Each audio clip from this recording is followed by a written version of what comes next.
In a quiet village wrapped in a quilt of misty meadows and sleepy hills, there lived a boy named Elias.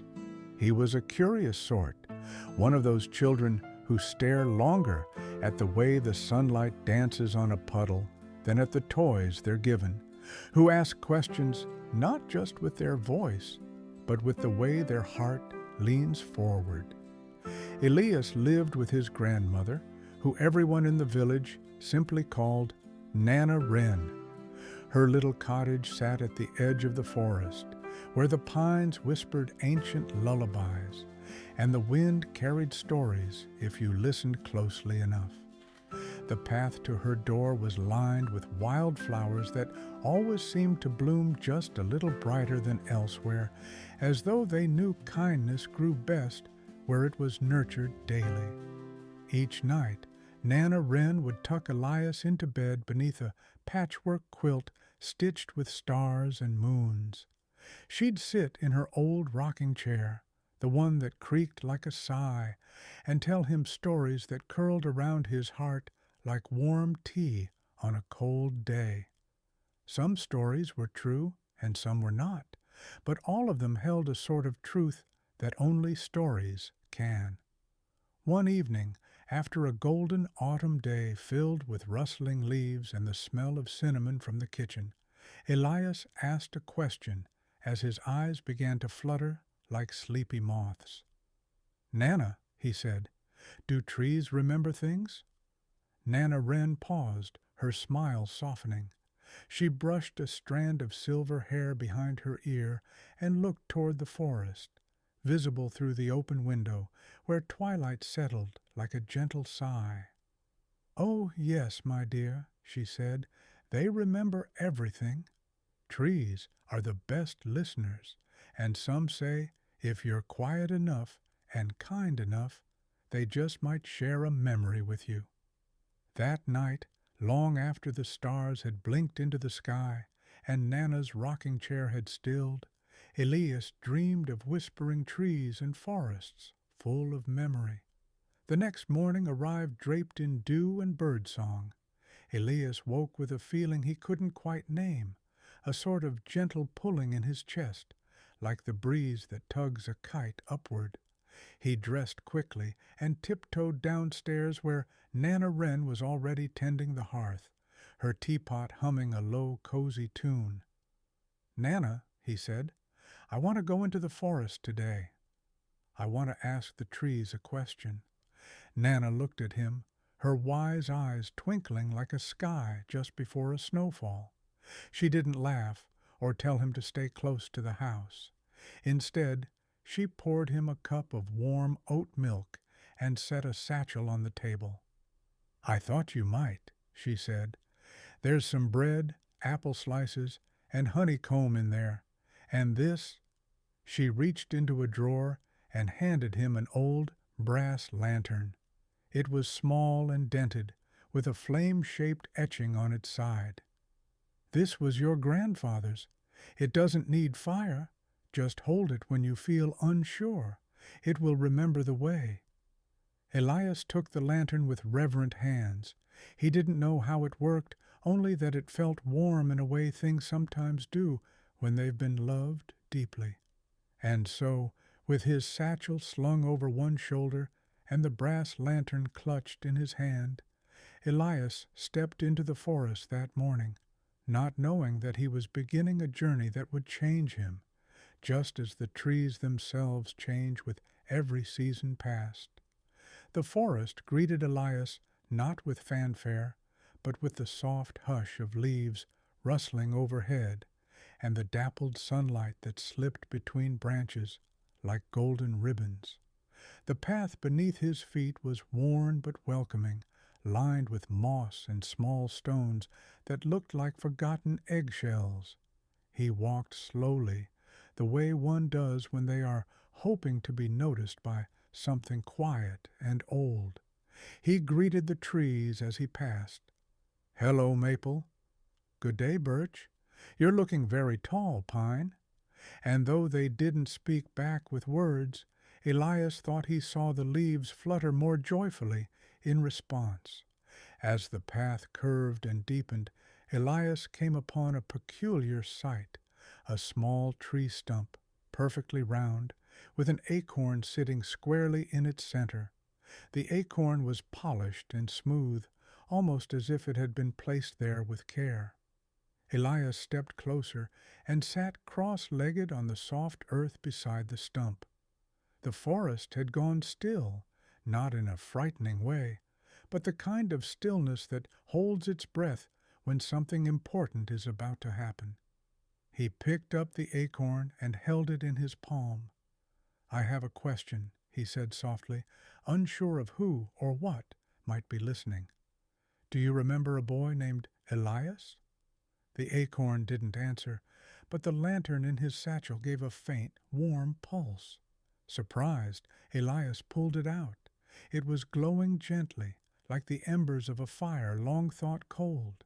He held it closer, and in the soft pool of light it cast, the forest around him seemed to deepen, stretch, and shimmer. Suddenly, a breeze swept through the trees, not harsh, but playful, and it carried with it the scent of lilacs, though it was not their season. And then, from behind a nearby bush, out stepped a creature Elias had never seen before.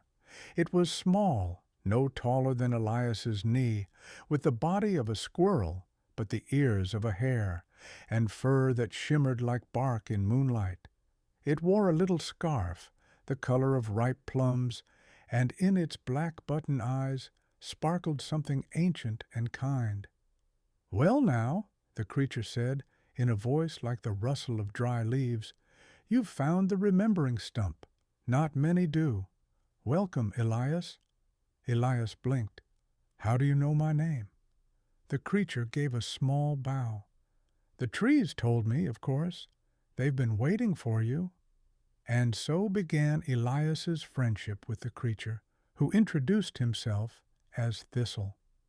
Thistle was what some called a whim, a gentle forest folk who knew the hidden trails, the secret songs, and the stories the trees tucked into their roots. Over the next few hours, Thistle led Elias deeper into the woods, showing him places no map would mark. A stone shaped like a sleeping fox, where the moss grew in the pattern of swirling stars. A hollow log that echoed like laughter if you whispered your dreams into it.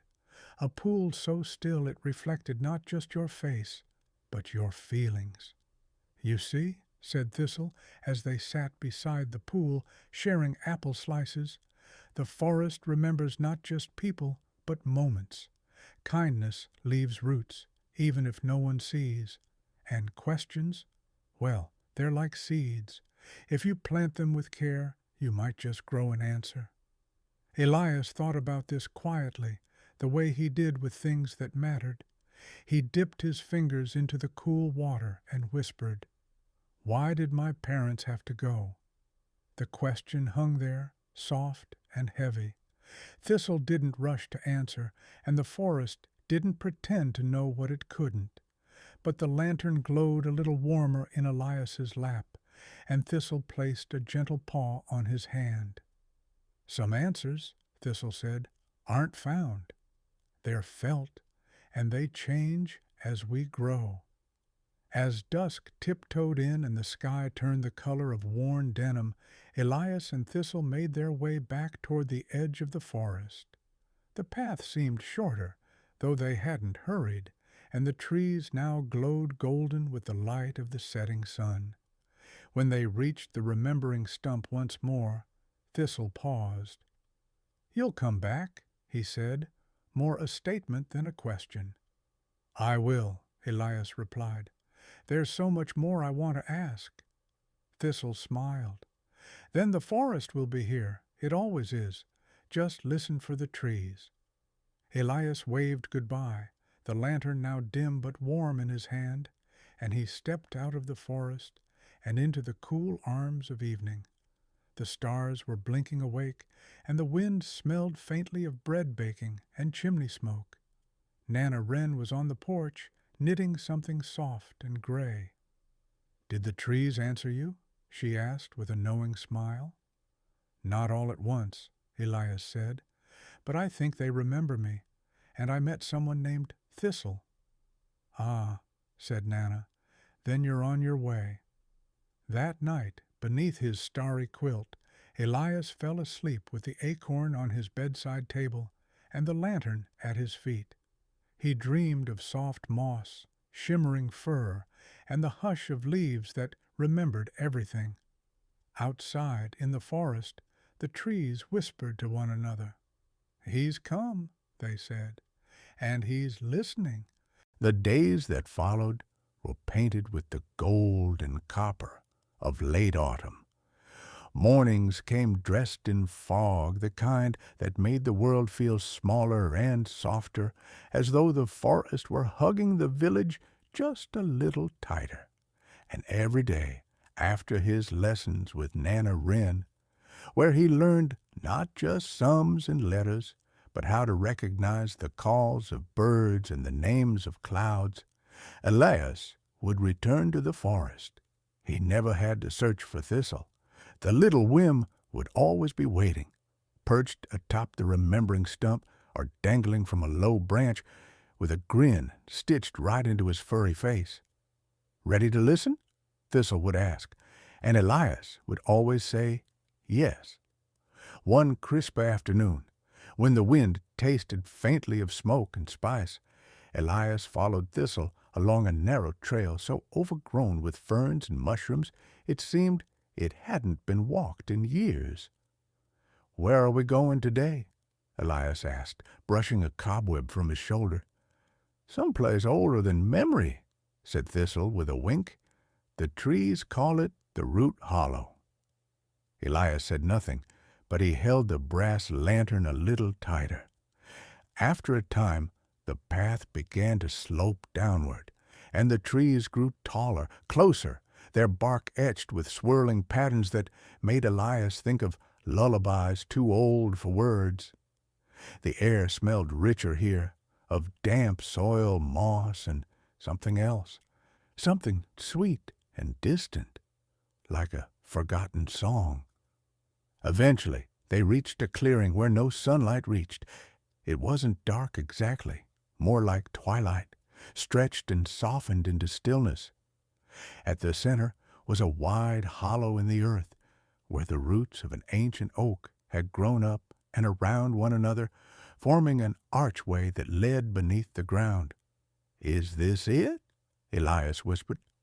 Thistle nodded solemnly. "The Root Hollow, the place where memories rest." They stepped beneath the arch of roots, and Elias was surprised to find it not cold or frightening, but warm. The earth walls glowed with soft fungi and glowing beetles that lit their way, and the deeper they went, the more Elias felt watched, but kindly so, as if the forest itself were guiding them gently forward. At last they reached a chamber, a dome of earth and root, and in its center stood a single stone pedestal. Upon it rested a wooden box, carved with leaf patterns and delicate spirals that seemed to move if you looked too long. Thistle approached it reverently. "Here," he said, "the trees keep their oldest memory." "A song." Elias blinked. "A song?" Thistle nodded. "Not just notes and words, mind you. It's a song made from the sounds the forest has heard. Laughter, footsteps, the sighs of sleeping owls. It's how the forest remembers the feeling of things." With paws careful and sure, Thistle opened the box. From it rose a hum, not loud, but deep and soft, like a cello played by the wind. Elias felt it before he heard it, a warmth in his chest, a tickle behind his ears, a peaceful pull in his ribs that made him want to close his eyes and sway, and then he saw them, shapes in the air like smoke or mist, memories.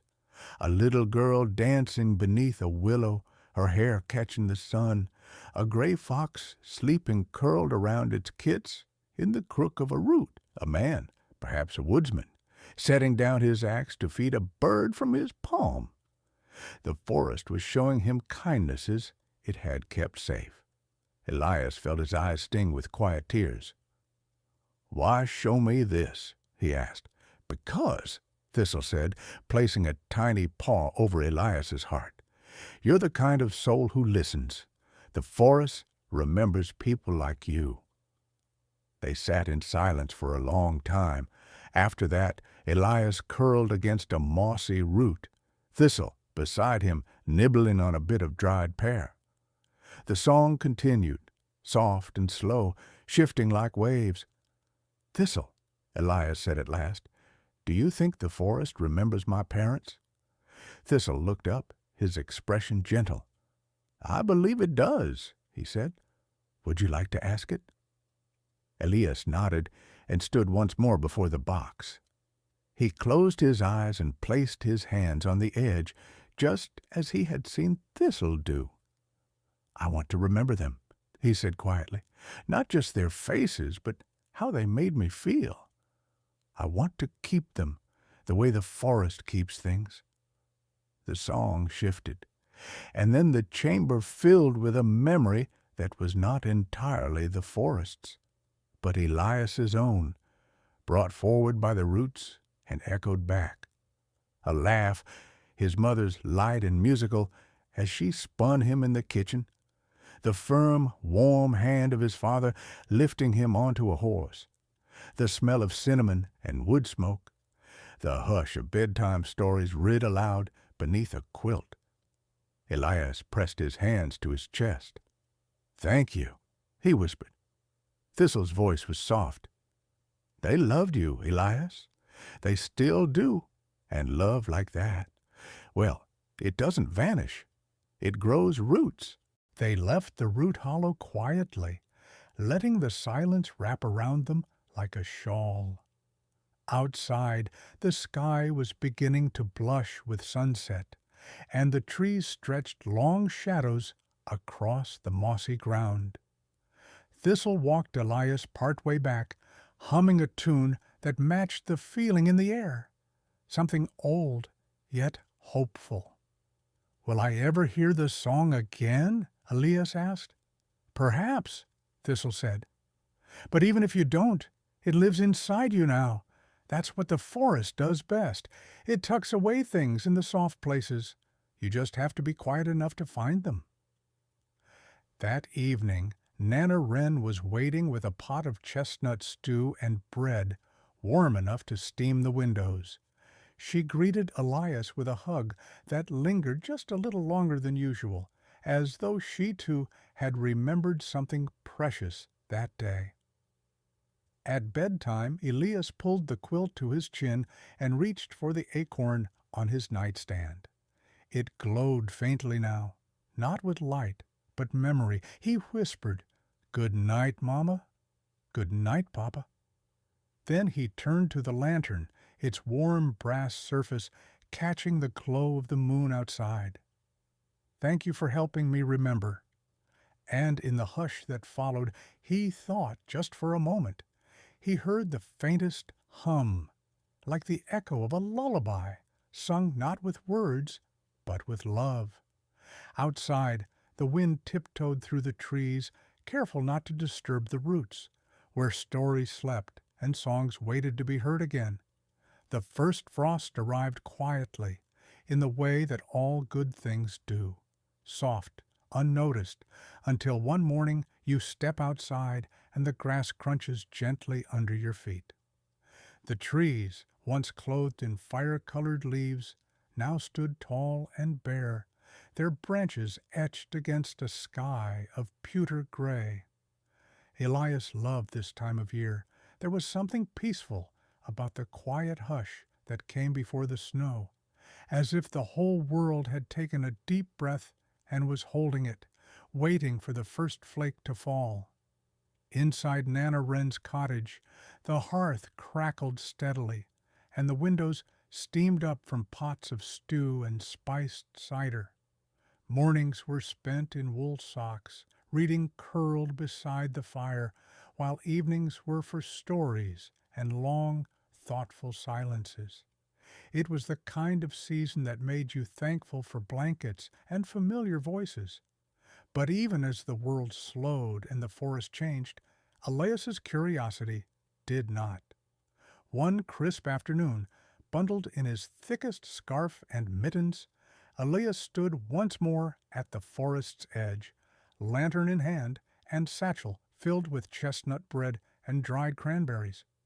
The trees, though quieter, still greeted him with that familiar shiver of recognition.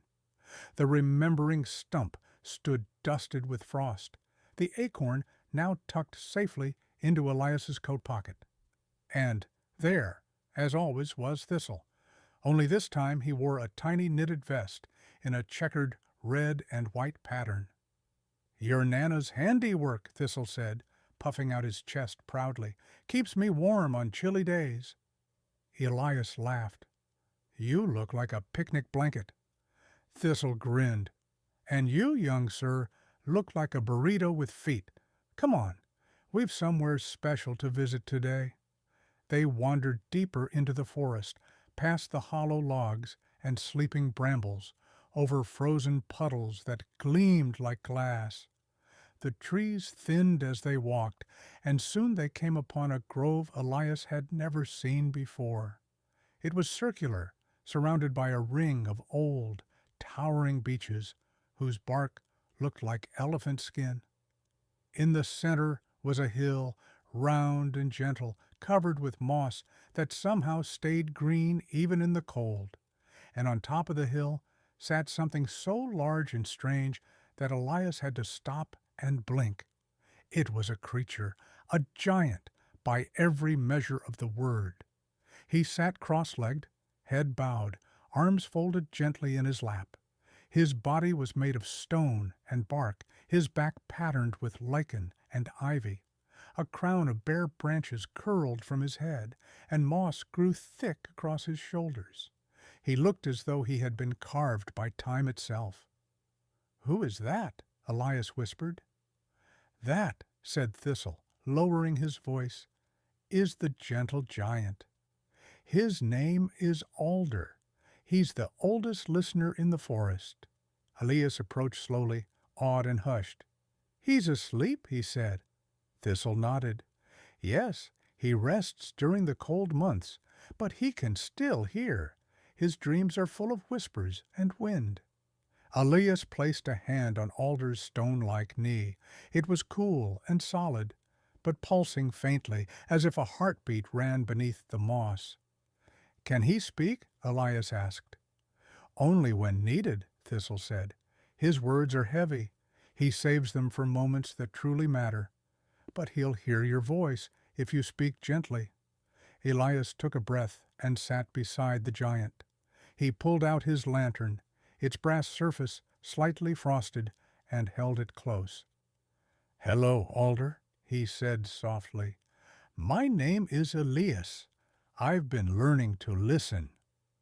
The trees around the grove creaked in the breeze, but otherwise there was silence. Still, Elias kept speaking.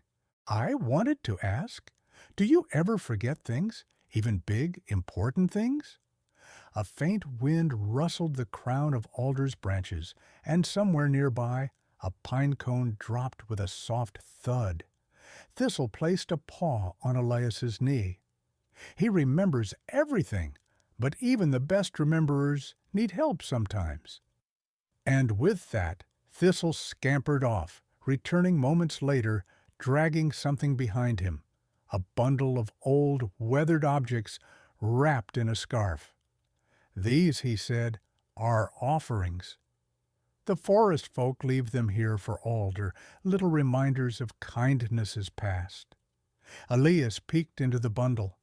There was a broken button shaped like a heart, a piece of blue sea glass, a wooden whistle, and a child's drawing, faded by time. "They're like memory pebbles," Thistle said, "tiny things that carry big feelings." Elias thought for a moment, then reached into his coat.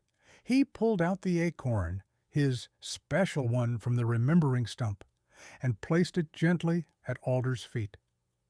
"For safekeeping," he whispered, "in case you ever forget what hope looks like." They sat there for a long while, watching the sun lower behind the bare trees. Frost sparkled on the moss like fallen stars, and then, just as they were rising to leave, a deep, low sound rumbled through the ground. Not frightening, but slow and steady, like the first note of a song you almost remember. Alder's head lifted just slightly, and though his eyes remained closed, his voice came not with words, but with feeling. Warmth, gratitude, a promise to remember. Elias smiled, and the lantern glowed gently in his hand. That night, as they walked back through the forest, Thistle hummed softly. "You've given him a memory," he said. "He'll hold that close for many winters." "Do you think trees and giants feel lonely in the cold?" Elias asked. "Not when kindness has rooted in them," Thistle replied. "Kindness grows like ivy. It clings even in the chill." Back at home, Nana Wren had left out a pot of warm porridge with blackberry jam, and a pair of woolen slippers sat waiting by the fire. As Elias ate, he told her about Alder the gentle giant, and how he had given him the acorn. Nana listened, knitting as he spoke. "Sometimes we don't realize how much it matters when we share the smallest parts of ourselves," she said. "But even the tiniest kindness can help someone hold on a little longer."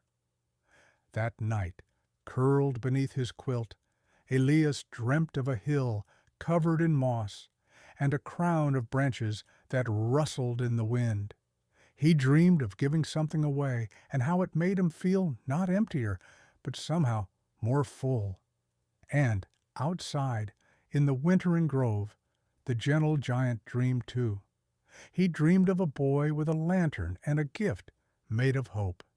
Winter stretched long and slow across the village, wrapping the rooftops and forest floor in a quiet blanket of white. Snowflakes danced like lazy fireflies in the gray sky, and icicles hung from branches like tiny glass chimes. Elias grew a little taller, his scarf a little longer, but his lantern still glowed, and his heart stayed curious. By now, his journeys into the forest were as natural as brushing his teeth or warming his mittens by the fire. The trees no longer whispered when he entered. They sighed, like welcoming a dear friend home. The gentle giant alder had returned to his dreaming rest, and the root hollow slept beneath snow. Thistle, now wearing a striped scarf and mittens that looked suspiciously like tiny thimbles, still waited at the remembering stump every week, eager to show Elias something new. But on this particular day, the first day that sunlight had returned with real warmth, Elias noticed something different as he entered the forest. There were paw prints in the snow that didn't belong to Thistle or Fox or Deer. They were small, too small for danger, and strange, shaped like tiny stars. "Thistle," Elias said, crouching by the path. "Do you know who made these?" Thistle peered down and gave a thoughtful hum. "Oh, I do," he said, with a flick of his tail. "Those belong to a friend of the forest, a story keeper. We haven't seen one in some time." "What's a story keeper?" Elias asked. Thistle brushed snow off a nearby log and sat with an air of importance. "A story keeper is a collector, not of things, but of tales. They go where stories grow wild and gather them, not to keep, but to plant elsewhere." "Like seeds," Elias said. "Exactly," Thistle grinned. "Would you like to meet one?" They followed the prints past frozen brooks and sunlit hollows, through thickets where snow had begun to melt, revealing bright green shoots eager for spring. The path grew steeper, and Elias's boots slipped on a mossy slope before he caught himself, laughing. "Careful now," said Thistle. The forest gets playful when it knows spring's near. Soon they reached a glade Elias had never seen before. At its center was a large stone, smooth and oval, with a crack down the middle. Resting atop it was a creature no taller than Thistle, dressed in a coat made of pressed leaves stitched together with spider silk thread. Its face was kind and round, like a mushroom cap, and in its hands it held a long curled scroll, tiny glasses perched on its nose. "Well, well," the creature said, looking up, "what have we here? A whim in mittens and a boy with a light in his heart."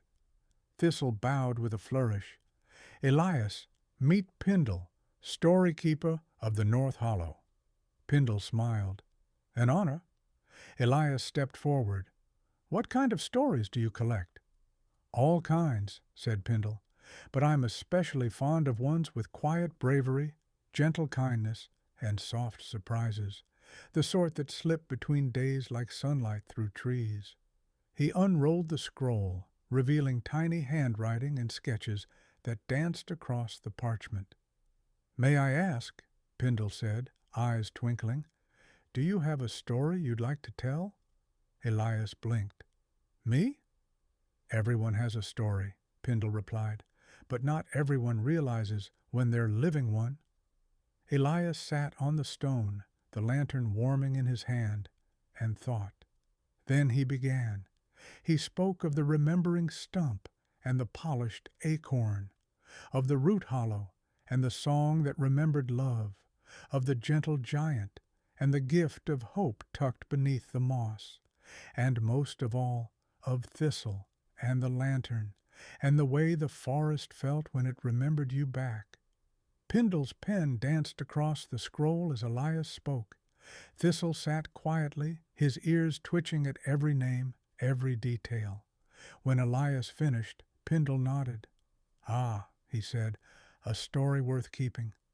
He placed his pen down and pressed the scroll gently to the surface of the stone. "Now," he whispered, "let it grow." And the scroll vanished, not with a flash or a puff, but gently, absorbed into the stone like a drop of rain into thirsty soil. "What happened?" Elias asked. "It will bloom," said Pindle, "in time, when someone needs it most." Elias touched the stone, feeling a pulse beneath the surface. His story was part of the forest now. On the way back, Elias was quieter than usual. Thistle noticed. "Penny for your thoughts?" Elias smiled softly. "Do you think the forest will remember me, even when I'm gone?" Thistle stopped and looked up at him. "The forest remembers everything that's been loved within it, and you, Elias, have filled it with so much love, so much listening, that it would take 1,000 winters to forget." Elias let that sink in. Then he hugged Thistle without warning, arms wrapping around the soft little creature. "Thank you," he whispered. Thistle patted his back with one tiny paw. "Don't thank me, dear boy. You did the listening." That evening the sky blushed with spring. Nana Wren was planting sprigs of rosemary in little clay pots when Elias returned. He ran to her, snow melting from his boots, and hugged her tight. "You smell like stories," she said, laughing gently. "I've been planting them," Elias replied. She ruffled his hair. "Then we'll have quite the garden."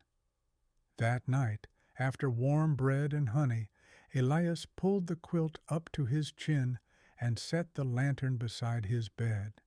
It glowed just a little brighter. He looked out the window, where the stars were beginning to peek from behind dusk, and he whispered, "Thank you, forest. I'll remember too." And in the woods, where frost still lingered, but buds had begun to peek from branch and bush, a stone glowed faintly with warmth, and a song drifted through the trees, a melody stitched from footsteps, kindness, and a boy's gentle voice, a story taking root. Spring came slowly that year, like a guest who doesn't want to intrude. First, it sent a few birds ahead, bluebells and chickadees that called across bare branches with cheerful confidence. Then came the snowdrops, shy little blossoms that nodded at Elias when he passed them on the trail. Eventually, the air itself warmed, trading the sharpness of frost for the sweet scent of wet earth and blooming things. Elias was now nearly a year older than the day he first wandered into the forest with a lantern and a question. He didn't feel taller, but he did feel steadier, like a sapling that had learned to bend without breaking.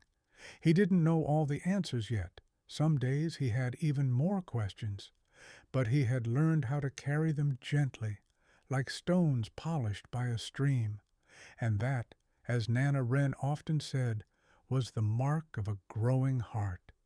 It was on one such morning, soft and golden, with the hum of bees just beginning, that Elias returned to the forest one last time before the season turned fully.